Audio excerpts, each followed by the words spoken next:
उत्सव के रंग में सराबोर है रामनगरी। 500 सालों के लंबे इंतजार के बाद रामलला के भव्य मंदिर का रास्ता साफ हो चुका है। 22 जनवरी को बेहद शुभ मुहूर्त में रामलला की प्राण प्रतिष्ठा प्रधानमंत्री मोदी के हाथों करवाए जाने की तैयारी है। दोपहर 12:15 से 12:45 के बीच विराजेंगे रामलला। मेष लग्न वृश्चिक नवांश में रामलला की प्राण प्रतिष्ठा। अभिजीत मुहूर्त में प्रधानमंत्री मोदी के हाथों प्राण प्रतिष्ठा। काशी के गणेश्वर शास्त्री द्रविड़ ने निकाला शुभ मुहूर्त। 84 सेकंड में सूक्ष्म मुहूर्त में मुख्य प्रक्रिया संपन्न होगी। पंच बाण से मुक्त बेहद शुभ मुहूर्त में प्राण प्रतिष्ठा। रामलला की प्राण प्रतिष्ठा के शुभ मुहूर्त को निकालने में 1 हफ्ते का वक्त लगा है। 28 साल तक टेंट पे रामलला की पूजा अर्चना होती रही। अब भगवान के भव्य मंदिर का रास्ता साफ हो गया है। देखिए 5 साल के बालक बहुत बड़े नहीं होते, छोटे होते हैं। बिल्कुल। और चूंकि वो जन्मभूमि है राम की, और वहाँ पर वही बालक रूप में भगवान श्री राम का प्रतिमा का स्थापन होगा, जो 5 साल के बालक के रूप में हो। जो अभी वर्तमान समय में जिनकी पूजा हो रही है वो बहुत छोटे हैं, इसलिए बहुत लोगों को उनका दर्शन भी नहीं हो पाता है। इनकी स्थापना भी साथ में होगी। लेकिन हमारे यहाँ शास्त्रों में मूर्तियों का 2 स्वरूप है, एक चल एक अचल। तो जो वर्तमान समय में पूजा हो रही है जिस भगवान रामलला की चारों भाइयों के बालक रूप में, वो प्रतिमा यह चल है।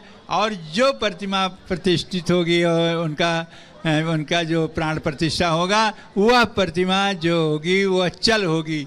अचल नहीं हो, तो वो अचल होगी, वो अचल होगी, कभी हटाई नहीं जाएगी। इस प्रकार की प्रतिमा 5 साल की अवस्था के बालक के रूप में रामलला के वहाँ स्थापित होगी। रामनगरी में उत्सव है और सबको इंतजार है 22 जनवरी का, जब होगी रामलला की प्राण प्रतिष्ठा। Bureau report, Republic Bharat. तो 22 जनवरी की इस तारीख को नोट कर लीजिए, क्योंकि इस दिन को भव्य और दिव्य बनाने के लिए तैयारियां अपने चरम पर हैं। चाहे हम अयोध्या की बात कर ले या फिर पूरे भारत की, और इस तरह से तैयारियां चल रही हैं मानो दीपोत्सव फिर से होने वाला है। मानो त्रेता युग से निकलकर भगवान राम एक बार फिर से अयोध्या में पधारने वाले हों। देखिए इसी से जुड़ी हमारी खास रिपोर्ट।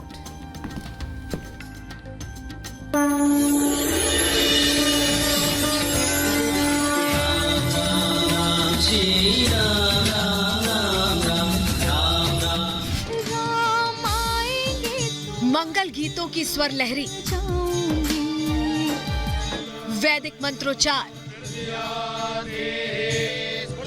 जय श्री राम का उद्घोष, सियावर रामचंद्र की, और भव्य दिव्य उत्सव की तैयारी। दुल्हन सा सजा शहर,